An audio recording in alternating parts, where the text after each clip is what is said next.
terms of his intention to make his present residence his permanent home. Again, he registered and voted in Elizabeth City. He has a job that's independent of student status, universal protection security. And we have proof of that. He volunteers at local organizations, Food Bank of Albemarle, Boys and Girls Club, the H&L Trigg School. This is on page 10 of the transcript. You know, he was active in 3 local political campaigns, I believe. He was supporting a campaign twice for mayor and one for district judge.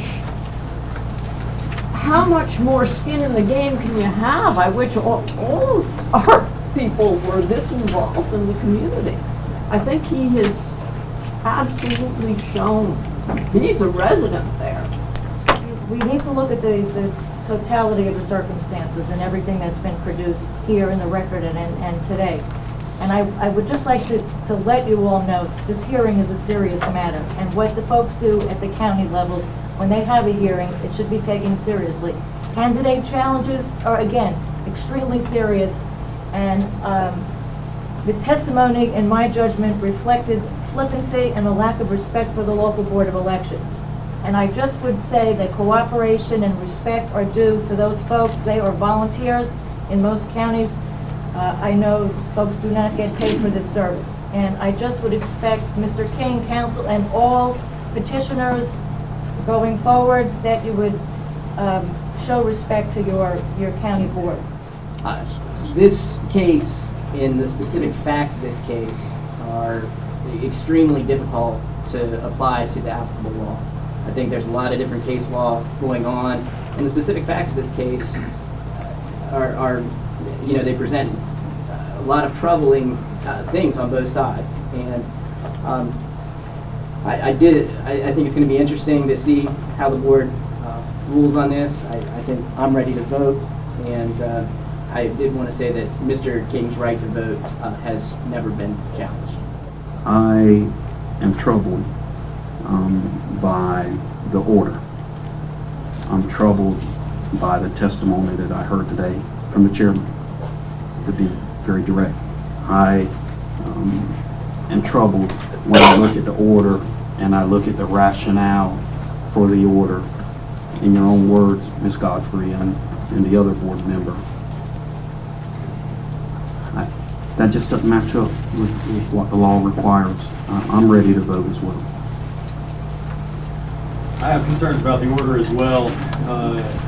There was substantial discussion in the record about permanency, and I know Mr. Gilbert has already recognized today that perhaps saying permanent residence or permanent domicile means 365 days is not what an argument he would wish to pursue.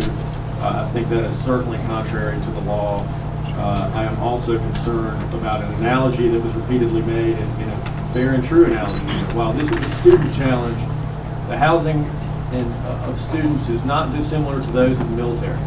And in a state full of military service members, we need to be particularly aware of the fact that the right to vote and the right to run for office is protected by them first. And a rule here that because you couldn't be in the room all year round means you can't run for office would stand to abridge the rights of the military as well, and I won't tolerate that. So where that analogy is fairly fitting, I'm inclined to allow Mr.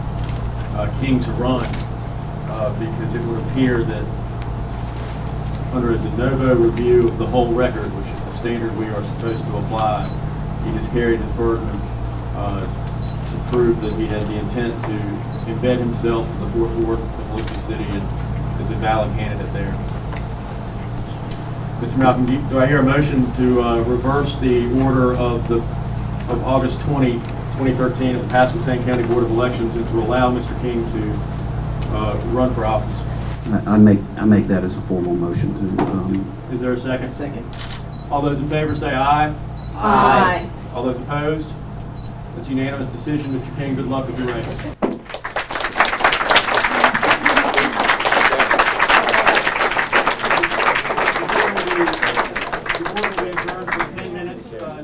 7:45 p.m.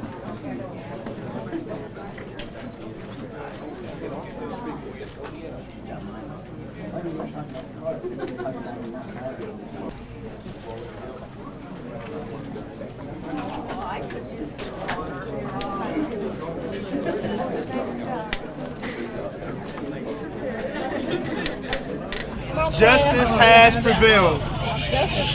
Justice has prevailed. I am not entirely surprised about the decision today.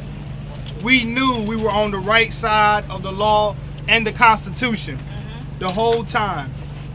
First, I would like to thank the members of the State Board of Elections for taking the time to fully weigh the evidence and facts presented to them and ruling on those facts and evidence as opposed to a decision based on politics.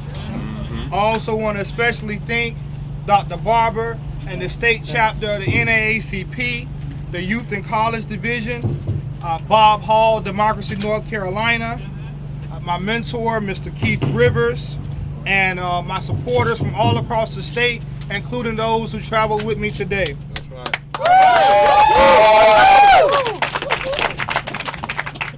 Last but certainly not least, I want to thank my attorney, Ms. Claire Barnett, and the Southern Coalition for Social Justice for their unwavering commitment to my case. This is a great day for not only students at Elizabeth City State University, but for students across North Carolina. Now that my name will be on the ballot, we can go forward with my message that not only will I fight for our students, but I will fight for the residents of Elizabeth City. This is what happened to Montravias is a symptom of the disease of conspiracy that Mr. Gilbert and others have been running against these students for a number of years. And Anita Earls and Bob Hall and our NAACP have been fighting them time and time again. This man who brought this said when we went down and presented them the Constitution and the law a few weeks ago, he described us as bullies and said he would not be surprised if somebody acted out of character and did violence to us. That's in the paper. That's what you're dealing with. Montravias' case is just a symptom. They want to hold on to power. They do not want those students to vote. They have been fighting them. He has brought challenge after challenge. They have lost time after time. One of them was removed from the board for admitting under oath at a hearing that she made a decision about students before the evidence had ever been presented. And so the reality is, for this board, I think it's so wrong for some of those statements that were made at the end when the board, they should have gotten the full chastisement. To say that Mr. King was flippant. That's what one of you said. He was flippant to that board. He's not been flippant. He has done everything and more.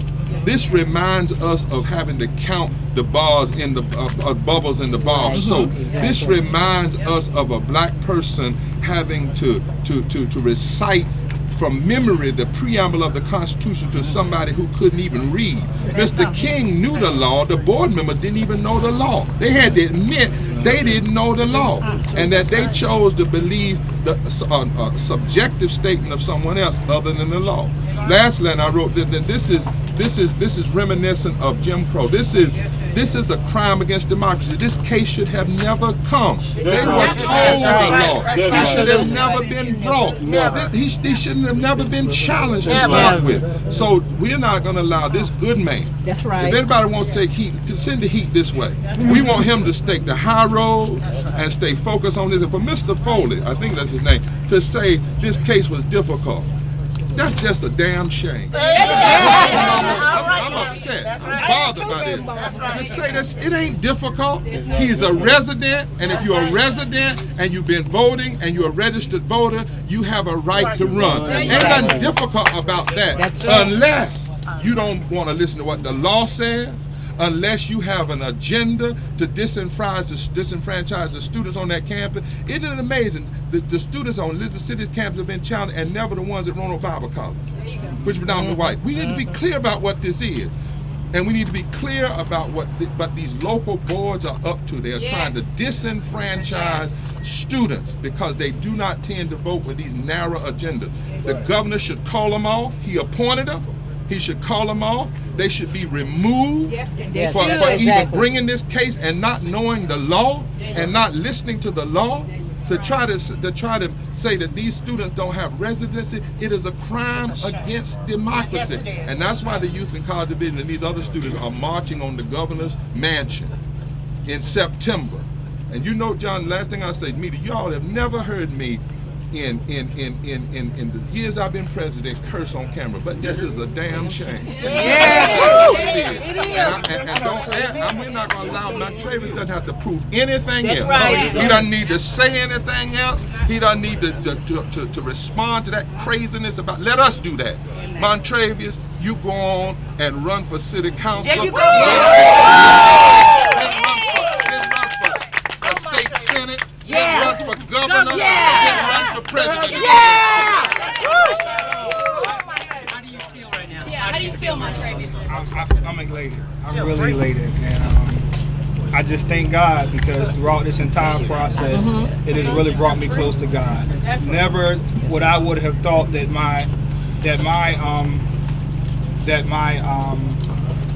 I ran for office, I never would have thought that it would be challenged based on my residency. I never would have thought that.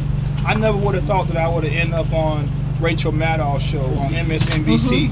Talking about voter suppression in North Carolina, talking about voter suppression in Pasquotank County. But through it all, I'm thankful that I went through it because I went through it for a reason. And I know that that not only is it a great day for me and a great day for Elizabeth City State University, but this is a great day for all college students. That's right. I'm standing here on behalf of all college students. That's right. So I'm just thankful. I'm really happy. Mr. King, if you could say something to Mr. Gilbert, what would that be? What news are you I with? would, MSNBC, The Rachel Maddow Show. Right. If I could say something to Mr. Gilbert, I would say, Mr. Gilbert, since you are a resident of the 4th Ward, I hope I earn your vote. There you go.